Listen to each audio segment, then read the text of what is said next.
സ്വാഗതം ഇൻസൈറ്റ് ബൈറ്റ്സിലേക്ക്. ജാർഖണ്ഡിൽ വീണ്ടും മുഖ്യമന്ത്രിയായി അധികാരമേൽക്കാനൊരുങ്ങി JMM നേതാവ് ഹേമന്ത് സോറൻ. കഴിഞ്ഞ ദിവസം ചേർന്ന നിയമസഭാ കക്ഷി യോഗത്തിലാണ് തീരുമാനം. 2013 മുതൽ 14 വരെയും 2019 മുതൽ 24 വരെയും 2 തവണ ജാർഖണ്ഡ് മുഖ്യമന്ത്രിയായിരുന്ന ഇദ്ദേഹം ജാർഖണ്ഡ് മുക്തി മോർച്ച പാർട്ടിയുടെ മുതിർന്ന നേതാവാണ്. ജനുവരി 31 രാത്രിയാണ് ഭൂമി അഴിമതി കേസിൽ എൻഫോഴ്സ്മെന്റ് ഡയറക്ടറേറ്റ് ഹേമന്ത് സോറയെ അറസ്റ്റ് ചെയ്തത്.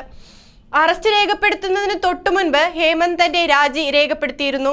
8.36 കോടി രൂപയുടെ സ്വത്ത് നിയമവിരുദ്ധമായി കയ്യിൽ വെച്ചു എന്ന കേസിലാണ് അറസ്റ്റ് നടന്നത്. ഭൂമി ഇടപാടുമായി ബന്ധപ്പെട്ട് ജനുവരി 20 ഹേമന്തിനെ ED ചോദ്യം ചെയ്തിരുന്നു. മുൻപ് അയച്ച 8 സമൻസുകളും അവഗണിച്ച ശേഷമാണ് 20 ഇദ്ദേഹം ഹാജരായത്. ഒരിക്കൽ കൂടി ചോദ്യം ചെയ്യുന്നതിനായി ED ഹേമന്തിനെ തിരഞ്ഞ് ഡൽഹിയിലെ വസതിയിൽ എത്തിയിരുന്നെങ്കിലും കണ്ടെത്താനായില്ല. ഒടുവിൽ 8 മണിക്കൂർ നീണ്ട അനിശ്ചിതത്വത്തിനൊടുവിലാണ് ഹേമന്ത് റാഞ്ചിയിലെ വസതിയിലേക്ക് മടങ്ങിയെത്തിയത്. ശേഷം EDയുടെ കസ്റ്റഡിയിലാവുന്നതിന് തൊട്ടു മുൻപ് രാജി സമർപ്പിച്ചു. തുടർന്ന് ചേംബായി സോറൻ മുഖ്യമന്ത്രിയായി ചുമതലയേൽക്കുകയായിരുന്നു.